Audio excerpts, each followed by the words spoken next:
welcome back to the channel. Today we're playing some more Harmony in the Full Reverie, and we are going to be jumping straight into Act 5, Chapter 2. And let's see, I don't like all them choices there.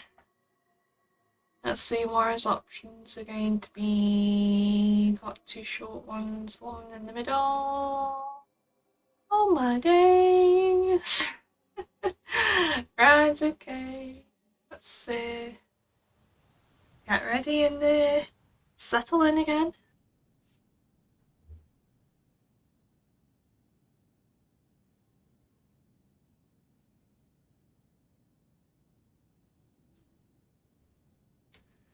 There's so much noise in my head these days. Ursula's MK lawsuit, the aspirations urging me to choose a heart. Potential futures laid out before me like a board game. Everyone else is nervous too. Stepping outside Naiad's, a group of her prescients have suggested we take a walk and head to the beach. It may be a good idea, take everyone's thoughts off all that's happened, but my mind is elsewhere. As everyone is getting ready to go, Omar approaches me. I think now is a good time to try boosting morale. Right before battles, great leaders often tell stories or make influential speeches. I'm not a leader, and definitely not a great one. May I remind you that you're the only one in touch with Reverie? Your scope of action is much larger than everyone else's. I don't doubt that it's uncomfortable, but people look to you for a reason. I don't know how to answer that. I nod along as he produces a scrap of paper from his jacket and shows me a fragment of text. It's a brief excerpt from an old Exion legend, just 4 lines. It's about the darkest days of Athena. A time when the Oxyon civilization was on the brink of collapse. I think we should try sharing it with people. Someone is calling us from outside. It's time to go.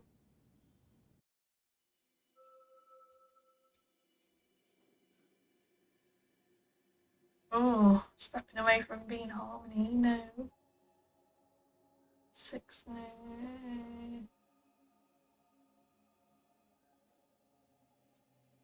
Oh, I won't go this way.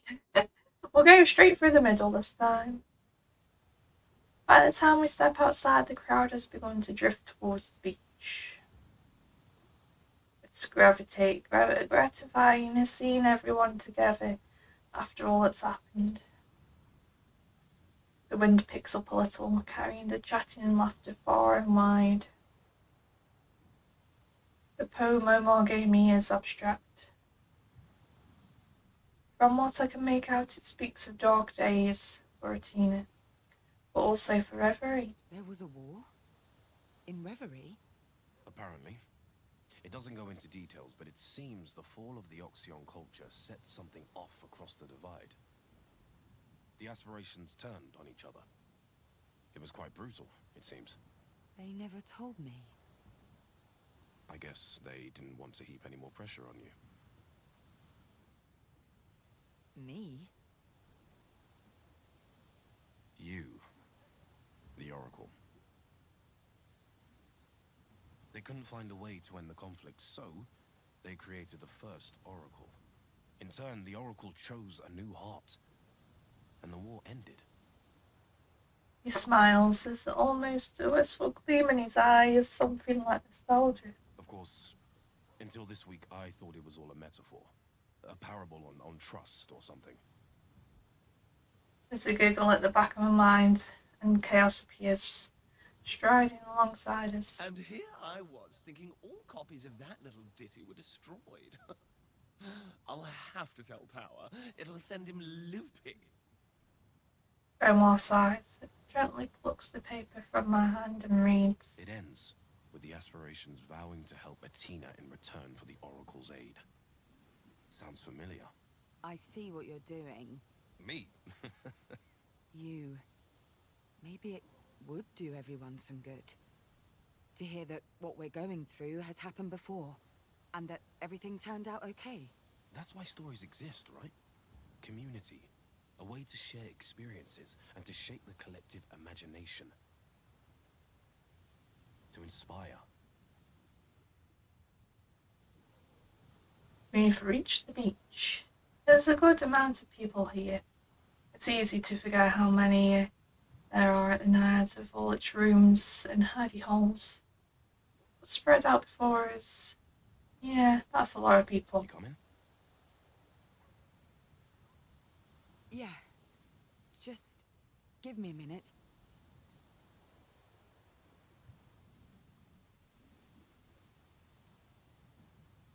I think I'm going to go straight to the source on this one. He huffs in playful jest before removing his loafers and setting out across the sand. Come on. I know you're there. Oh, no fair. You cheated. All those powers of yours. Oracle? Comes with a title. You were listening? Only a bit. Well, a lot. Want to tell me about it? I don't know. The others might get all moody. They don't like talking about it. It's all ancient history this, and water under the bridge that. Look out across the beach. There are a few fires going now, but with a sense of relentlessness, a fidgety tension. The laughter from earlier is ceased. Then again, perhaps a story might not be the worst idea. Yeah, Yeah, I think you're right. time to be inspirational.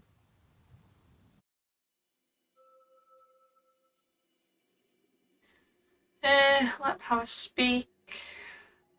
Oh, we need two, so let one tell the story.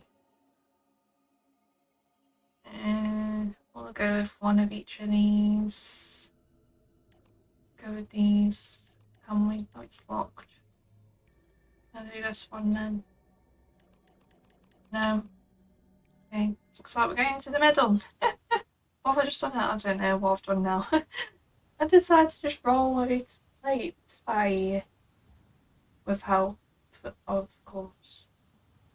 Omar gathers the crowd together with waving arms and a fair amount of theatrics. He tells them that I'm going to speak, that I'm going to tell a story. They actually seemed excited. The stage is yours. Steps aside flamboyantly and then moves to the head of the group. There are a lot of people here. Hi, everyone. So this is an old Oxion story that, well, I think it might be just what we all need right now. Oh, let me tell it. Do go on. I'm ever so good. Fine. I think. But we need something inspirational, something pragmatic. Pragmatic is my middle name. Not really, of course. It's Suzanne.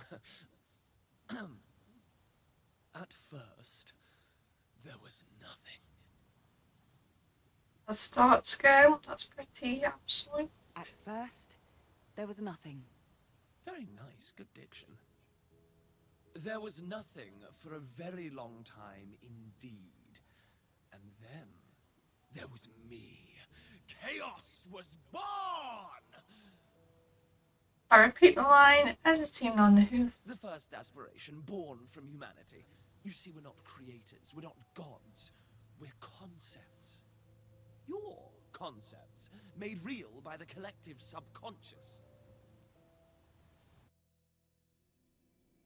My audience looks a little confused about where this is going, but it's too late to go back out now. As the first Homo sapiens looked out into the world, all they saw was chaos, unrest, freedom, unlimited possibility. From that possibility came me. The hint of pride there, that they were the first. I helped them make sense of the world, embrace the limitless, appreciate the boundless potential. Then I came along. I stumble over my words to restart the sentence and rephrase Bliss addition to the tale. I taught humanity how amazing community could be. How sticking together made everything a little bit nicer, you know? Every time you lot take a new turn, one of us lot is born. Chaos and bliss, the first aspirations. It's hard to imagine at a time when all humanity had was freedom and happiness. And for a long time, it was just the two of us, wasn't it, you little gremlin? That's right. I was the warm fire after a hunt, or a newborn's first squeal. And I was the growl in the night, the open plain ready to be explored. The crowd are back on board. Some are even leaning in to hear me better. And after that, well... Well, indeed. Things may have gotten a little out of hand. I open my eyes. I hadn't even realised I had them closed. Everyone's silent. Everyone's looking at me. Chaos and bliss are there, but so are all the rest. Whose version story do I want to tell? Oh gosh. Bond.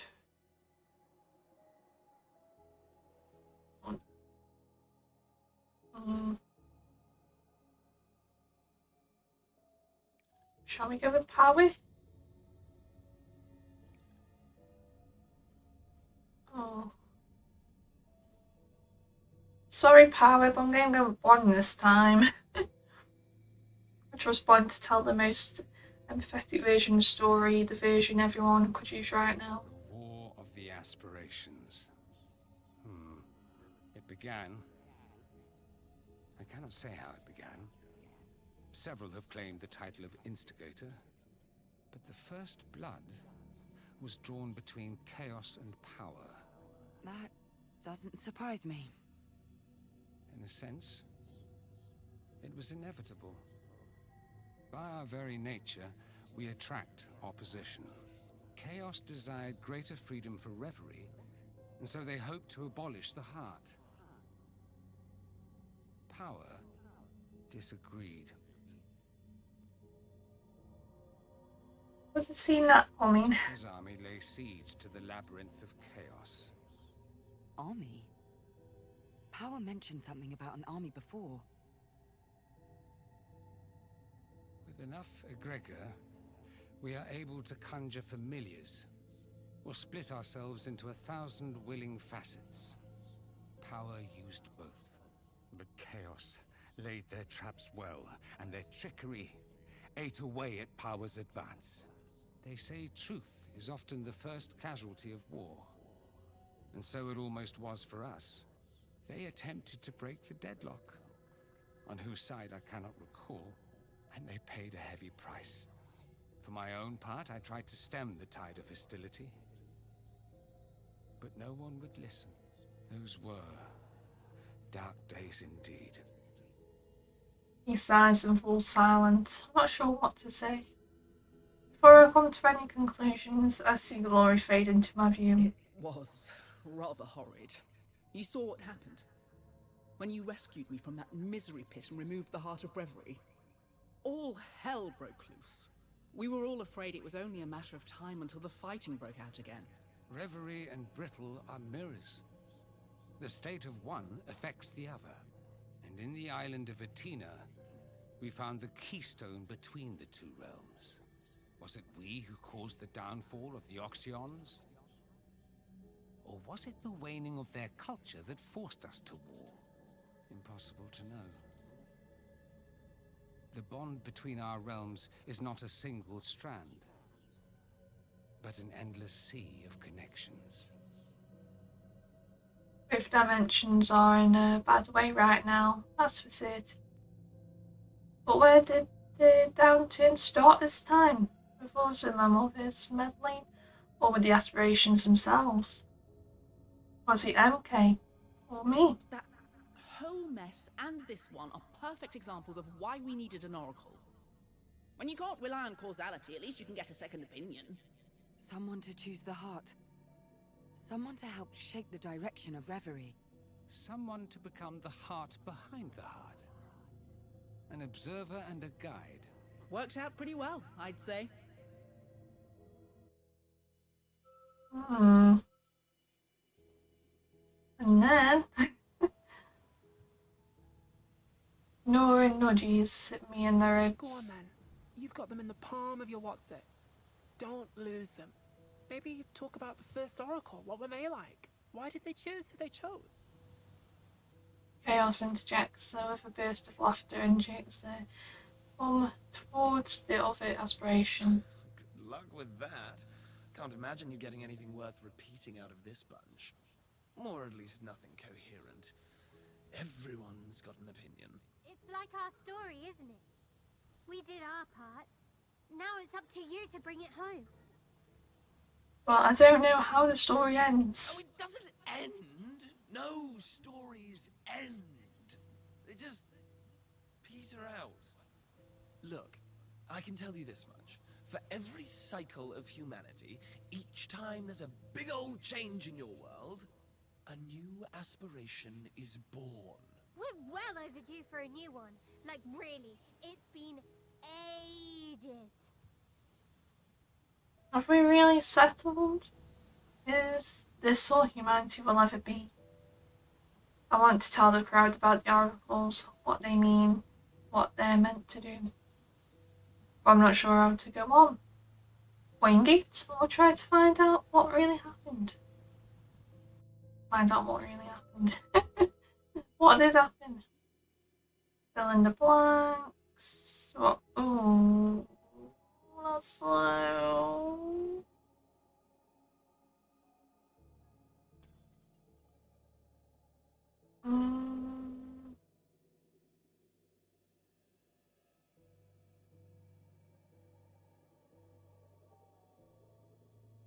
Yes, I think this one. Bring the crowd into it.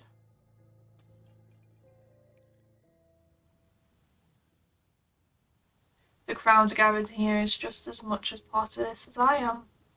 So I decided to include them. Where the story goes from here?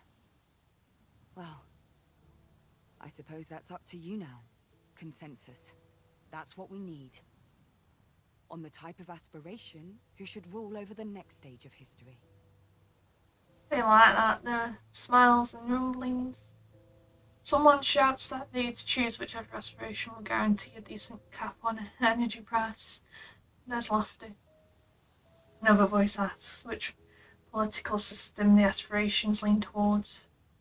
Just some more walking about the discussion take a more serious turn. Someone set an aspiration who could ensure equality for all. Others argue that the people currently in power don't deserve equality. Eventually, there's another agreement. The crowd is still angry at MK and the world, at the systems that led us to this point. They would choose a fighting aspiration, one who would bring order to the chaos of the world. Jaden or Luke seem pleased. We're getting a new aspiration.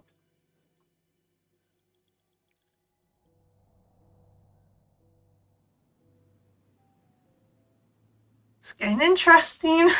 I decided to consult the aspirations despite their reluctance to their reluctance to dedicate the end of the story.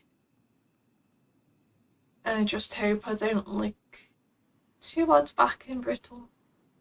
I open my eyes and they're all there waiting. Who were the oracles? How did you choose them? Did you even choose at all? What do you want from me? Really? The silence follows. It's heavy, laced with unspoken thoughts. I see a few of the gathered figures cast anxious glance at one another. So, nothing's changed, has it? I'll have to figure this out by myself. I close my eyes again, imagining myself back in Brittle. Harmony, wait! My eyes fly open. Don't call me that! The truth is, We chose the first oracle out of desperation. We needed them. We needed their guidance. We needed an end to the war. An end we were unable to bring about ourselves. So, that's all they were? A tool? Initially, yes. But then, well, we realized you're all right, you lot. Humanity. You may not believe this, but it turned out we'd been so obsessed with our own affairs that we'd completely overlooked everything in Brittle.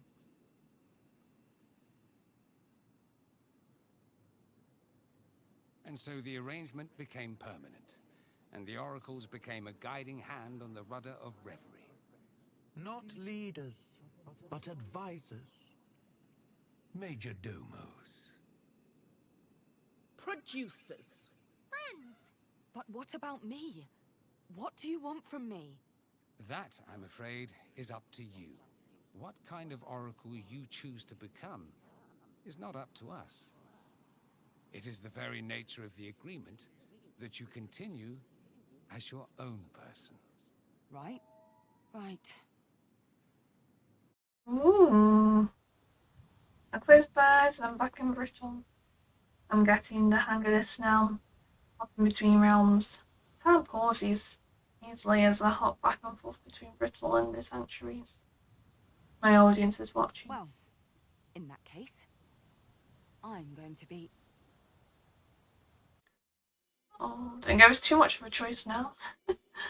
Ambitious. Empathetic. Spiritual. I think that's one.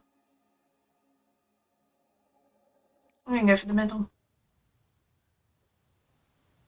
I'll close my eyes for a moment before addressing the crowd again. As the Oracle? I want to be empathetic. As the Oracle, I want to feel what others feel.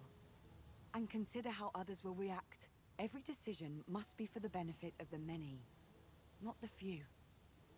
People are smiling and there are a few claps.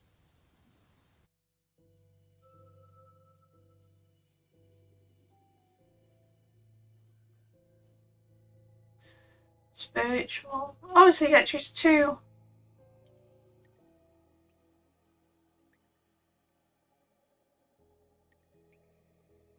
Let's go with this one. I don't know. Go on, let's have this one. I feel a hammering in my chest as I open my mouth to speak. An Oracle has to be fearless, ambitious, determined. Every decision I make must be firm, with everything I have behind it. Change requires strength, and I have the strength to be an effective Oracle. The crowd cheers. They like this talk of correctness.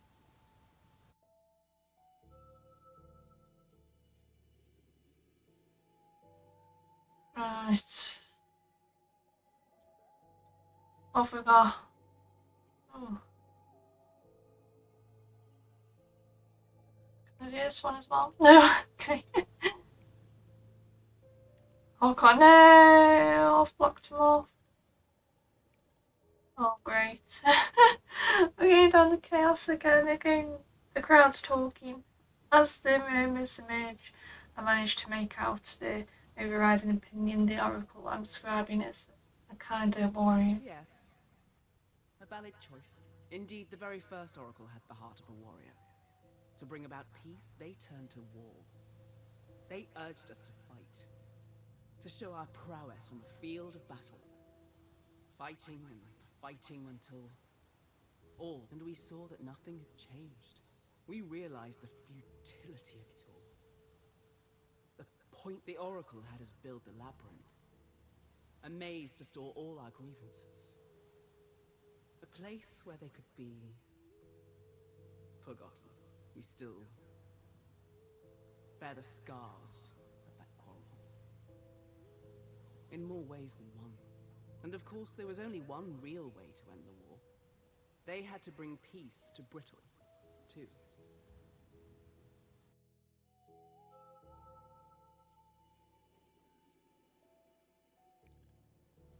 Oh.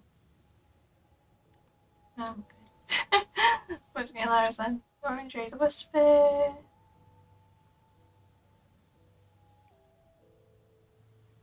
Interrupt.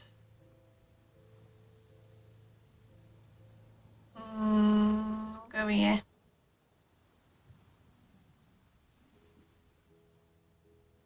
The aspirations fade and I feel myself rising out of my trance. Throughout the whole experience there's been a noise pulling at my attention. There it is again, Nora and Jade, giggling. I'll lean over to Omar. Did I say something funny? You looked like you were reading from a script, talking about the first oracle. I didn't realize, but I don't think any of it was particularly funny. Were they even listening to me? Hey, what's so funny? The smile immediately drops from Nora's face. She coughs, pulling at her beanie. The whole crowd is looking at the two of them. Nothing. Sorry. We just... Honestly, all the history is interesting, but it's not primetime stuff, you know? We want to hear about actions. Real stuff we can work on, stuff that can make a difference. Like, how did this first oracle settle the conflicts in Brittle? Going by the folks here, the prescience, the oracle must have been pretty powerful. Definitely powerful enough to stop a war.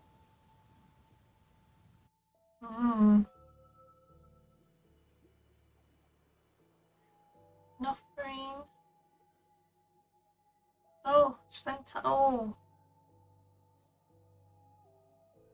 Gonna spend some time in Reverie. There are no aspirations here, but I feel the words flowing through me from elsewhere. The first oracle split their time between the realms. They learned from the aspirations, but also their fellow humans. This was their skill. Duality of perspective. But to end the war in Brittle, they had to rely on Reverie. They listened to the aspirations, individually and together. And in the end, they gave the Oracle a gift. A way to bring peace to Brittle.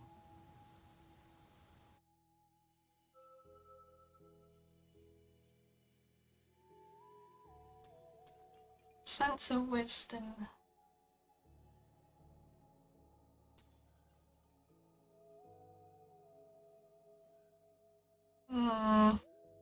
Go with this one. Truth's voice stirs in the deepest recesses of my mind. Though I can't understand the language they're speaking, Oxian, I understand the feeling behind it. There's something they want me to know, a gift they take joy in giving, something granted once before to another oracle. This is how it happened. Wisdom. The aspirations gave them wisdom. After spending so much time in Reverie, the Oracle inherited more knowledge than any human before them. They were able to see beyond the veil, into pure reason. This wisdom gave them great power. But their vision of Brittle became blurred? Unsure.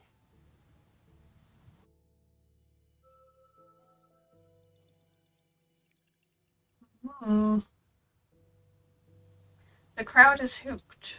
I don't even know if it's me who's telling the story now, or if some or all of the aspirations are talking through me. But all these words, all these stories, they want to hear more. As if I caught in the same strange trance, Omar addresses the crowd. This was back when Atina was facing its darkest days. There was an ecological disaster.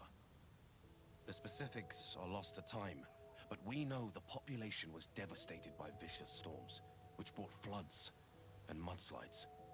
Then, as they are wont to do, a dictator arose, taking advantage of the pain and suffering to wield absolute power. The people were despondent. The ruling class's own inadequacy provided the perfect distraction. As they lurched from one calamity to the next, the populace grew ever more apathetic. And when there were signs of rebellion, half the populace looked away. It was up to the Oracle to break this cycle. to break the system that had enslaved the people. So they had to act. They decided to... Oh, I'm really enjoying this. Let's just go silent now on these. Just listening. Just trying to take it all in.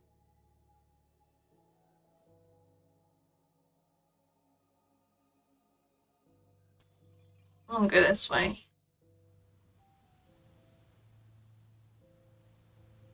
Images float before my eyes. Speeches, learning, the forging of new systems. The Oracle had faith in the people to dig themselves out. They pursued a path of knowledge, teaching the populace a different way to live. The foundations of new forms of government were built. Curiosity reigned, and people studied the world around them. What's more, people shared their knowledge. They didn't secret it away or censor it. They taught one another. This gave them more power through the sum of that knowledge. They decided to...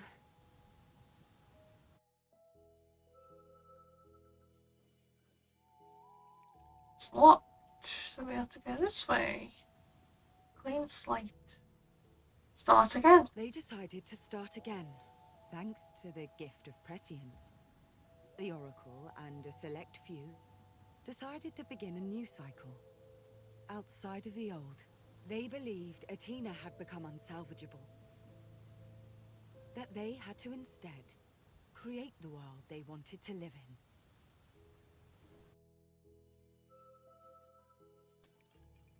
And I don't like the look at all them choices there.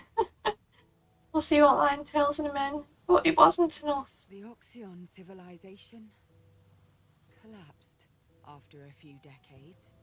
All that was left were some musty books and ruins. The tyrant destroyed the rest, but the Oracle and their followers were safe. They found a corner of Athena to call home. A space where the tyrant's influence was weak. They created their own way of life and lived in peace. The weird stop, and I feel the rest of my breath leave my body. The crowd seemed satisfied. It wasn't a happy ending, but neither was it entirely bad. Great! So, what? This Oracle and their cultists just left the rest to hang? My thoughts precisely. And they thought this tyrant would just let them be? Let me guess. That didn't happen? But wait, change is a long-term process, right? You told me that. Sure. So how do you enact long-term change if there's no one around to, you know, actually change things? That dictator guy, long gone. Consigned to the history books. How many people here have even heard of him? No one raises their hand. What if that's because of the seeds the Oracle planted? Planted on their own terms? Jade sighs and rubs her forehead. I'm expecting resistance, but when she looks up, there's a light in her eyes. Yeah. Yeah, maybe you're right. So go on then. Which aspiration are you going to choose? Who becomes the heart? I'm too tired for this right now, but it looks like the crowd isn't. The gathered people seem to have an opinion.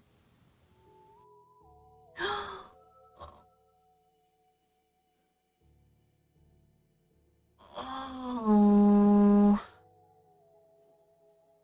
Story about moving forward. For real.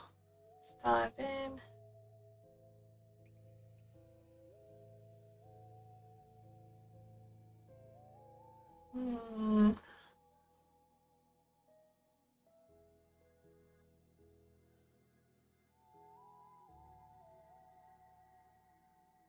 Oh.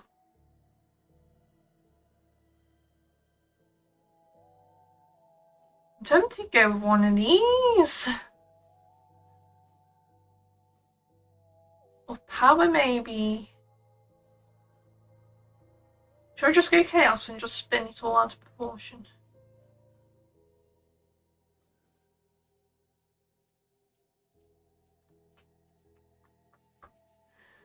Oh,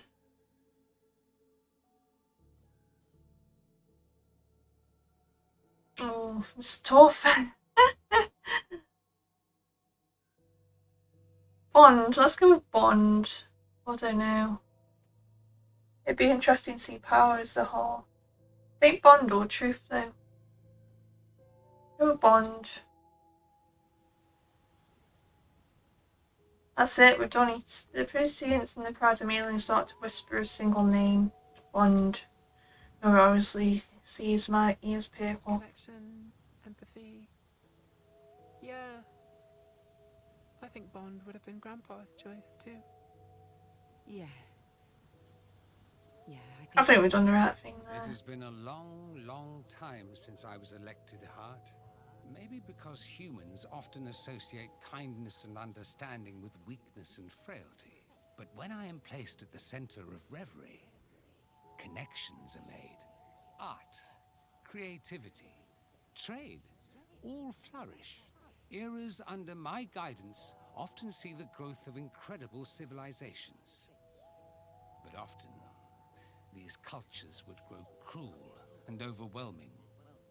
When expansion required it, colonization often came. I will never get used to the duality of your kind, capable of such incredible empathy and such cold devastation. I realise words to the crowd, many agree, and despite the potential downsides, I think Bond is still the best choice. Why there be? Because you know where else go for? I can't do any others now. Oh! Oh no! 10 more steps forward! Wait, what have I just pressed on? I've dedicated my whole life to the pursuit of truth. Historical truth. Emotional truth. So, I think you can see where my preferences lie here. Some of the gathered crowd nods sagely in response. I would certainly be a valid choice. Many of your kind, like this young man, are naturally drawn to me. But this is often because they believe I know your kind better than you know yourselves. Regardless, in previous eras where I took the position of heart, learning increased. Knowledge flourished. So too did religion. The institutional search for the greater truth. Systemic institutions grew in power. Governments, religious authorities, educational systems. But the truth is nothing if not rigid, immovable, definite. Truth does not mean equality. It means serving a greater purpose. I relay truth's words. Some members of the crowd are unconvinced, while others are all in. I just gotta go for a more. Oh, I can't do power now. I've got 3 power crystals. I'll do that one. I can do blessings. I can do glories. Nora answers immediately. It's gotta be bliss. I mean, surely. The embodiment of happiness in charge of, fate? Hard to see any other option beating that. Some of the gathered crowd agrees, beaming. Oh, stop it. That's so nice. I'm almost never chosen to be the heart. Loads of oracles thought happiness was, I don't know, too easy. That there was some greater purpose for the heart, beyond making sure everyone was living their best life. That the heart had to be serious or political. But that's not right, is it? All the tech and politics and systems and life. What's it about if not just being happy? Leia words to Nora and the crowd. A lot of them agree with her. What is life if not the search for happiness?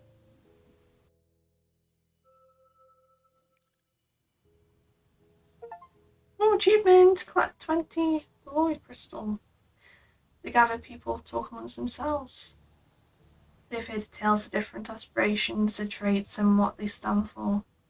After a while, there's an overriding favourite, Glory. Well, even I wasn't expecting that.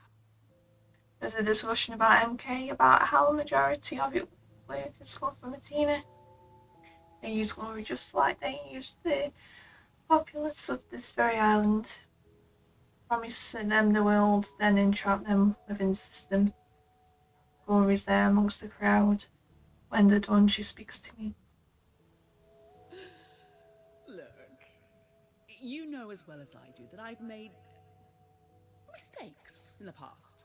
But progress is my whole vibe, darling. Reconstruction, rebuilding, forward, forward, forward.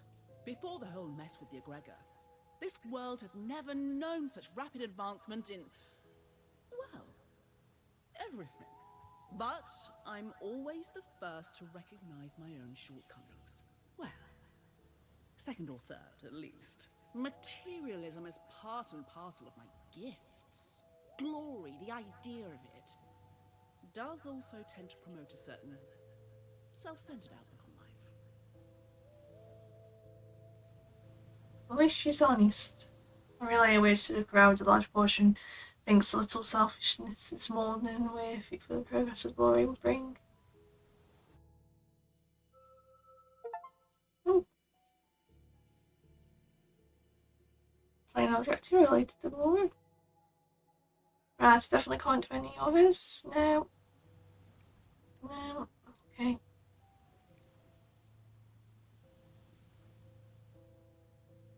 And with that, my story ends. Or it concludes for now, at least. It's like people are tired. They're beginning to drift back to sleep. I hear my story repeated in different voices all across the beach, in discussion and debates, some arguments, even. For me, it clarified things. That the decision I'll have to make. The staff will yawn and make my excuses to the few who remain. Or let them wait until tomorrow.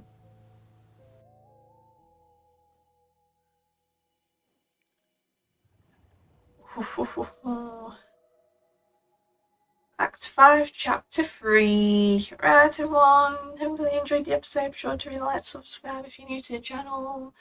And yeah, I'll catch you all in maybe the last episode next time. We'll see. See you all then for Chapter 3, Act 5. Bye bye.